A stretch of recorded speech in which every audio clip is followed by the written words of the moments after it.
నా భాగ్యము.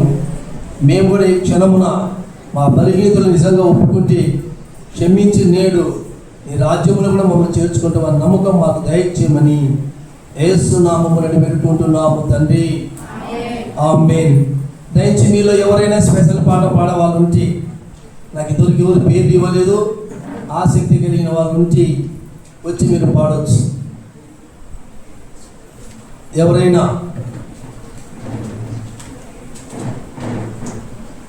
లేదంటే మన కొయ్యవారు ఒక పల్లవి ఒక వచనం ఏదన్నా పాడండి. ఒకవేళ ఎక్కువసేపు కూర్చున్నాం కాబట్టి కొంచెం లేచి నిలబడండి. సంఘం ఒకసారి లేచి నిలబడండి. త్వరగా పాడాలి. సమయం ఇప్పటికే కొంచెం ఎక్కువ అవుతుంది. దయించి లేచే ఓపిక ఉంటే లేవండి, కూర్చుంటే కూర్చోండి.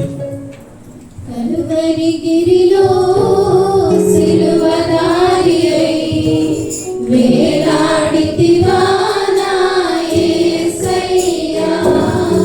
కలువరిగిరిలో సిలువదారియై వేలాడితివా నా యేసయ్యా.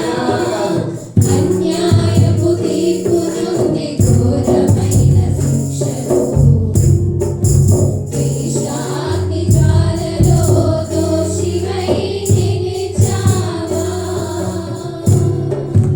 అన్యాయపు తీర్పు నుండి ఘోరమైన శిక్షను వేషాగ్ని జ్వాలలో దోషివై నిలిచావా.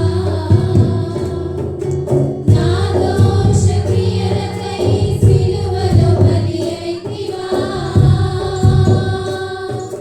నా దోష క్రియలకై సిలువలో బలి అయితివా. నీ ప్రాణ ప్రయతనముతో రక్షించితివా. నీ ప్రాణ ప్రయతనముతో రక్షించితివా. కలువరిగిరిలో సిలువదారియై వేలాడితివా నా యేసయ్యా. కలువరిగిరిలో సిలువదారియై వేలాడితివా నా యేసయ్యా. దారి తప్పిపోయిన గొర్రెనై తిరిగాను. ఏ దారి కానరాక సిలువదరికి చేరాను. దారి తప్పిపోయిన గొర్రెనై తిరిగాను. ఏ దారి కానరాక సిలువదరికి చేరాను. ఆఖరి రక్తపు బొట్టును నా కొరకై ధారపోసి. ఆఖరి రక్తపు బొట్టును నా కొరకై ధారపోసి. నీ ప్రాణ త్యాగముతో విడిపించితివా. నీ ప్రాణ త్యాగముతో విడిపించితివా. కలువరిగిరిలో సిలువదారియై వేలాడితివా నా యేసయ్యా. కలువరిగిరిలో సిలువదారియై వేలాడితివా నా యేసయ్యా. కూర్చోండి.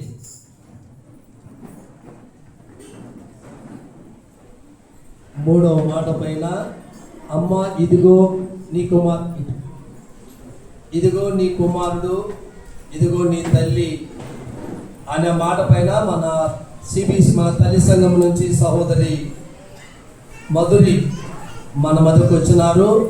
వారు ఈ సమయమున మనకు దేవుని యొక్క వాక్యం అందిస్తారు. స్త్రీలారా జాగ్రత్తగా అందరికీ మొట్టమొదటిగా నాకు ఈ అవకాశం ఇచ్చిన దేవాది దేవుడికి మరియు సిబిసి తల్లి సంఘము స్టాండింగ్ కమిటీకి, ఇక్కడ సంఘ కాపర్లకు, సభ్యులకు నా వందనాలు తెలియజేస్తున్నాను.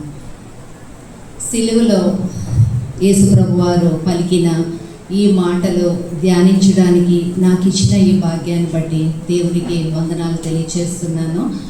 సిలువలో దేవాది దేవుడు ఎందుకు 7 మాటలు పలికారు అని అంటే లేఖనాలు నెరవేరడం గురించి. లేఖనాలు నెరవేరాలని యేసుప్రభు వారు ఈ లోకానికి వచ్చారు. అయితే ఈ పరిస్థితి మనం ముందు చూస్తే దేవాది దేవుడి పరిస్థితి, యేసుప్రభు గారి పరిస్థితి చూస్తే శిలువ మీద అతను ముందు కొరడా దెబ్బలు కొట్టబడ్డారు, ఇంకా చాలా శిలువ మీద చాలా హింసలు అనుభవించారు. అసలు చెప్పాలంటే ఊపిరి పోల్చుకోవడానికి పీల్చడానికి కూడా ఓపిక లేని స్థితిలో ఉన్న తను 7 మాటలు ఎందుకు పలికారు అంటే తన గురించి లేఖనాలు ఏమున్నాయో అవి నెరవేరాలని తను పలికారు. అయితే ఇక్కడ మన స్టాండ్ ఎలా ఉంది? మనం ఏదైనా ప్రాబ్లం వస్తే, మనసు బాధపడినా లేదా శారీరకంగా ఏమైనా బలహీనత ఉంటే ఫస్ట్ మనం ప్రేర్ చేయడం మానేస్తాం, ప్రార్థించడం మానేస్తాం, బైబిల్ చదవడం మానేస్తాం.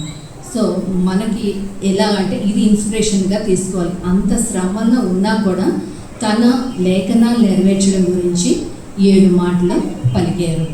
సో ఈరోజు నేను 3వ మాటని మీతో పంచుకోవాలనుకుంటున్నాను. 3వ మాట మనకు యోహాను సువార్తలోని 19:26-27 అమ్మ ఇదిగో నీ కుమారుడు అని తన తల్లితో చెప్పాను. తరువాత శిష్యుని చూచి ఇదిగో నీ తల్లి అని చెప్పాను. ఆ గడియ నుండి ఆ శిష్యుడు ఆమెను తన ఇంట చేర్చుకొనెను. ఇక్కడ ఈ వచనాల్లో మనకి ఏం కనిపిస్తుంది అంటే తల్లి మీద తనకున్న ప్రేమ. ఇక్కడ మెయిన్ పాఠం ఏంటంటే ప్రేమ ఇంకా బాధ్యతని మనకి కనబరుస్తుంది ఈ వచనాల్లో. తన తల్లి పట్ల ఉన్న ప్రేమ, బాధ్యత. ఈ వచనాల్లోని నేను ఒక 3 క్యారెక్టర్స్ని మీకు 3 క్యారెక్టర్స్గా చెప్పాలనుకున్నాను. ఒకటి ఏంటంటే కుమారుడిగా యేసుప్రభు వారి క్యారెక్టర్, 2 తల్లిగా మరియా, ఇంకా శిష్యుడిగా యోహాను గారి పాత్రల్ని నేను మనకి కూడా ఏ విధంగా వర్తించుకోవాలో నేను మీతో చెప్పాలనుకుంటున్నాను. ఫస్ట్ కుమారుడిగా యేసుప్రభు వారి పాత్ర గురించి చెప్తున్నాను. 30 సంవత్సరాలు తను పెద్ద కుమారుడిగా ఇంటి బాధ్యతలన్నీ నిర్వర్తించారు. అప్పటికే యోసేపు గారు, తండ్రి అయిన యోసేపు గారు మరణించారు. తన పెద్ద కుమారుడిగా ఒక వడ్రంగి వారి కుటుంబంలో పుట్టి తన బాధ్యతలు నెరవేర్తిస్తూ కూడా తను అలా లైఫ్ లీడ్ చేస్తూ చనిపోతున్నప్పుడు కూడా తన తల్లి బాధ్యతను వదలేదు. నేను దేవుని పని మీద వచ్చాను కదా, ఇంకా నా పని అయిపోయింది, ఇంక ఈ లోకం గురించి తల్లి గురించి నా బాధ్యత ఏంటి అని తను లైట్గా తీసుకోలేదు. సాధారణంగా శిలువ మరణం రోమన్స్లో రోమా ప్రభుత్వం టైంలో ఎలా అంటే ఏ విధంగా భావించేవారంటే శిలువ మరణం గురించి అది చాలా ఏంటంటే అవమానమైన మరణం. సాధారణంగా దేశద్రోహులకి, ఇంకా దేవదూషణ చేసేవారికి, తిరుగుబోటుదారులకి విధించే శిక్ష అంట. అలాంటి అంటే అవమానమైన శిక్ష, అలాంటి శిక్ష ఉండి తను చనిపోతున్నారు, తన శిలువ మరణం పొందుతున్నారు. ఆ తర్వాత తల్లి పరిస్థితి ఏంటి? తనని ఎలాగ అందరూ చూస్తారు లోకులు. సపోజ్ ఈ లోకంలో ఎవరైనా కొడుకు జైలుకి వెళ్ళి వస్తే ఆ తల్లి పరిస్థితి, ఆ కుటుంబ పరిస్థితి ఎలాగా, ఇక ఈ కొడుకు జైలుకి వెళ్ళి వచ్చాడు అని ఒక వెలివేసినట్టు చూస్తారు. సో అలాగా తన తల్లికి ఉండకూడదు అని, ఆ బాధ ఉండకూడదు. ఇంకోటి ఏంటంటే తన బాధ్యత, తల్లిని ఎవరు చూస్తారు? మనకి తెలుసు ఆ సహోదరులు వాళ్ళు కూడా అంత జీసస్ టైంలో యాక్సెప్ట్ చేసినట్టు మనకి కనిపిస్తుంది. యాక్సెప్ట్ చేయరు తనని. అయితే తల్లి బాధ్యతని తను మర్చిపోలేదు. ఇక్కడ ఏంటంటే తను చనిపోతున్న పరిస్థితి వచ్చినా కూడా తన తల్లిని ఒక మంచి చేతిలో పెట్టాలని ఆలోచించారు. అంటే ఏంటంటే తల్లి బాధ్యతను ఒక కుమారుడిగా తను చేపట్టారు. ఇక్కడ మనం నేర్చుకోవాల్సింది ఏంటంటే ఫస్ట్ ఏంటంటే మన 10 ఆజ్ఞల్లో కూడా ఒక ఆజ్ఞ ఏంటి? నీ తల్లిని తండ్రిని సన్మానించుము అన్నారు. సన్మానించడం అంటే ఏంటి? వాళ్ళకి షాల్వాలు కప్పడం, వాళ్ళ బర్త్డేలకి వాళ్ళకి విష్ చేయడం అలా కాదు. ప్రతిరోజు వాళ్ళు చెబుతున్న మాటలు మనం వినాలి, ఒబే చేయాలి.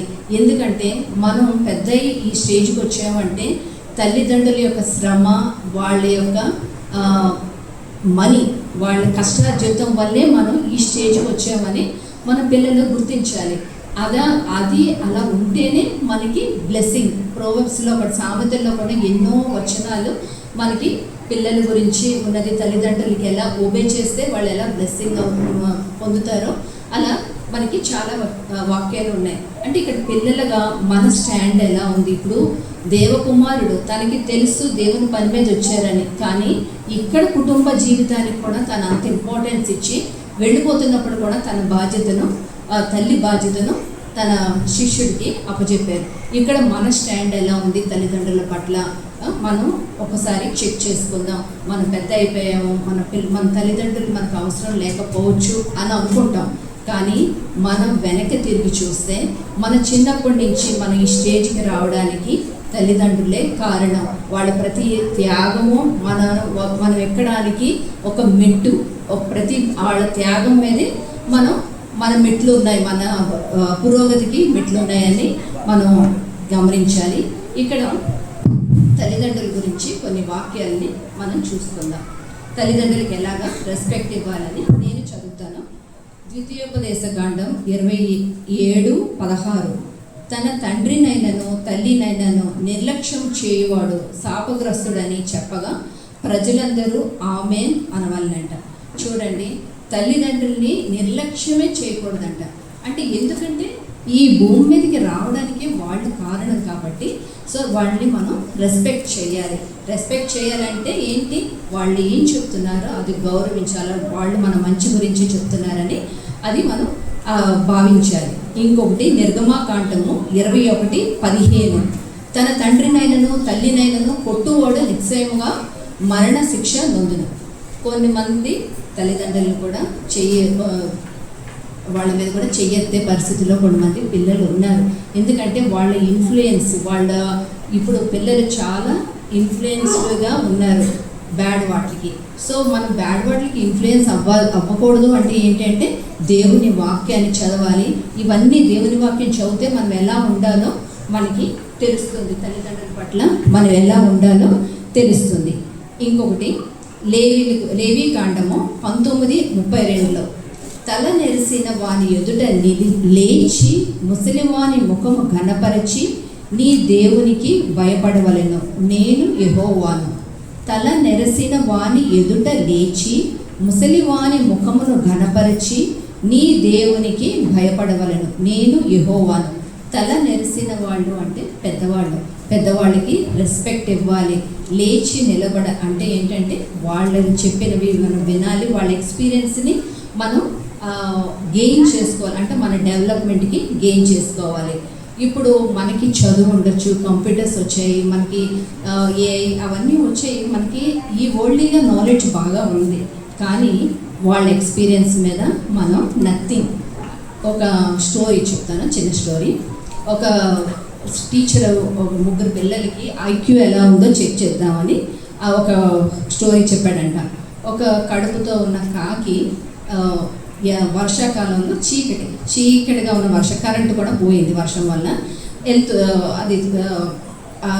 ఎగురుతూ ఒక తీగ మీద వాలింది కడుపుతో ఉన్న కాకి. అయితే కొంతసేపటికి కరెంట్ వచ్చింది, షాక్ కొట్టి ఆ కాకి చనిపోయింది.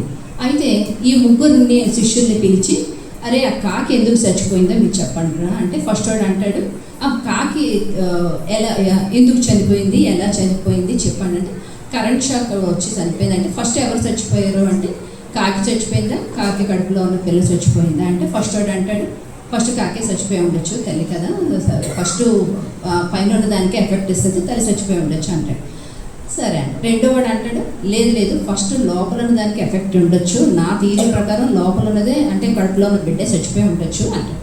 మూడోవాడు అంటాడు, 50-50 ఛాన్స్ ఉండొచ్చు, తల్లైనా చచ్చిపోవచ్చు, పిల్లలైనా చచ్చిపోదు, లోపల ఉన్నదైనా చచ్చిపోవచ్చు అని. రేపు నాకు చెప్పండి మీరు అని చెప్పి ఇంటికి పంపిస్తాడు. అయితే వీళ్ళు వచ్చాడు మమ్మీని అడుగుతారు, మమ్మీ ఇలాగా మాకు చెప్పారు, ఏంటి మమ్మీ ఎవరు చచ్చిపోయి ఉంటారు ముందంటే, అరే ఫస్ట్ కాకి ఎక్కడైనా పిల్లలకి అంటదిరా, కాకి గుడ్లు పెడతారా, కాకి కడుపుతో ఉండదు అంటారు. అంటే ఏంటి, వాళ్ళ అమ్మకి చదువు లేదు కానీ ఎక్స్పీరియన్స్ ఉంది. సో ఇది నేను ఎందుకు చెప్పాలనుకున్నా అంటే, ఈ రోజుల్లో పిల్లలకి చాలా జ్ఞానం ఉంది కానీ ఫండమెంటల్స్ మర్చిపోతున్నారు. ఫండమెంటల్స్ మనం ఎక్కడి నుంచి గెయిన్ చేయాలంటే బైబిల్లో నుంచే. బైబిల్లో మనకు అన్నీ ఉన్నాయి. సో అది మనకి ఉన్నాయి అని అంటే ఎలా తెలుస్తుందంటే బైబిల్ చదవమని. సో ఇక్కడ నేను ఈ కుమారుడిగా దేవుడు మన యేసుప్రభు వారి గురించి చెప్పాను, మనం ఎలా ఉండాలో చెప్పాను.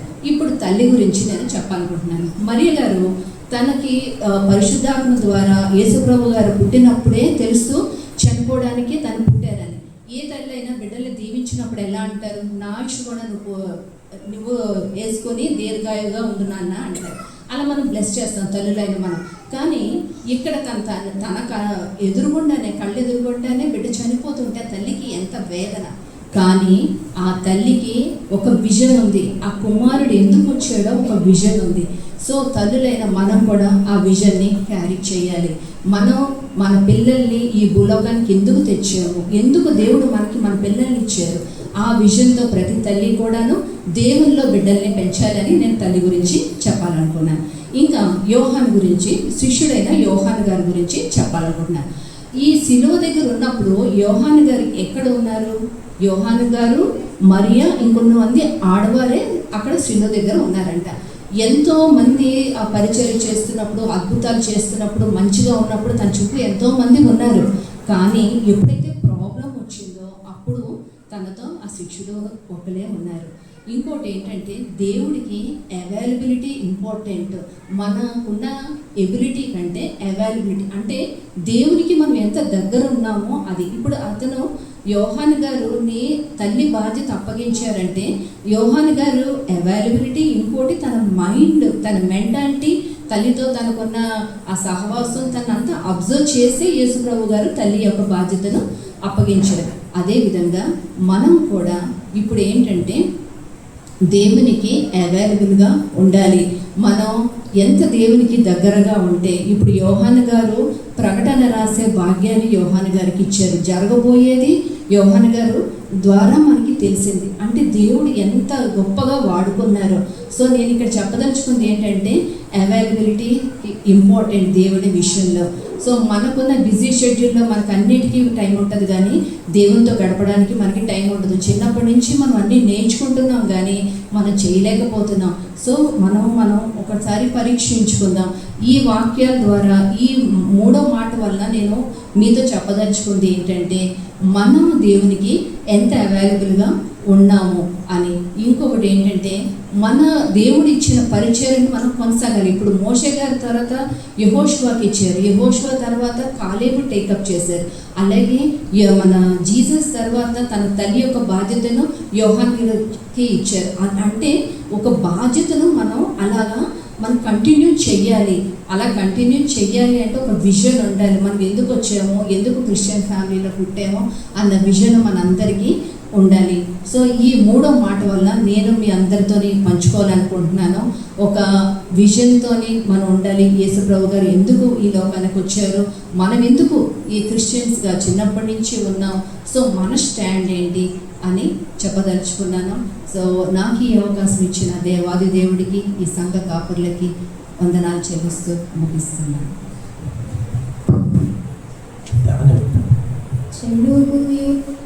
పెట్టు పడరాని పాటలకు సుడివడి నడచినావా, కడకు కల్వరిగిరి కడకేగి సిల్వను గ్రక్కున దించినావా, కడకు కల్వరిగిరి కడకేగి సిల్వను గ్రక్కున దించినావా, ఏ పాప మెరుగని ఓ పావనామూర్తి పాపమే మోచకుండా,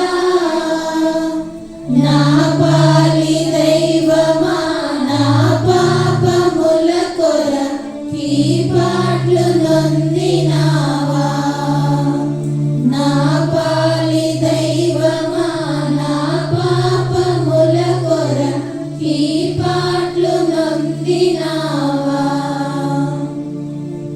దేవునికి మరొకసారి వందనాలు తెలియజేస్తున్నా. మూడో మాట, అమ్మ ఇదిగో నీ కుమారుడు, ఇదిగో నీ తల్లి అనే మాట మాధురి చక్కగా తల్లి కుమారుడు గురించినటువంటి విషయాలు మనకు వివరించినందుకు ప్రార్థిస్తున్నా. ప్రార్థన చేస్తాం. పరిశుద్ధులకు మా తండ్రి గొప్ప నాయన, మరొకసారి మీ పాదాలకు స్తోత్రాలు. కుమారుడు తల్లి పట్ల ఎటువంటి విధేయత కలిగి జీవించినాడో, పిల్లలు తల్లిదండ్రులను ఏ విధంగా గౌరవించినారో చూడగలిగినాం. నువ్వు గొప్ప దేవుడవు, ప్రేమ గల తండ్రివి. తల్లులుగా పిల్లలను ఎట్లా పెంచాలో, పిల్లల తల్లికి ఎట్లా లోబడనో ఉన్నటువంటి మాటలు ప్రతి బిడ్డ హృదయంతో నింపమని ప్రార్థిస్తున్నాను. నీ బిడ్డను దీవించమని యేసు నామమున వేడుకుంటున్నాము తండ్రి.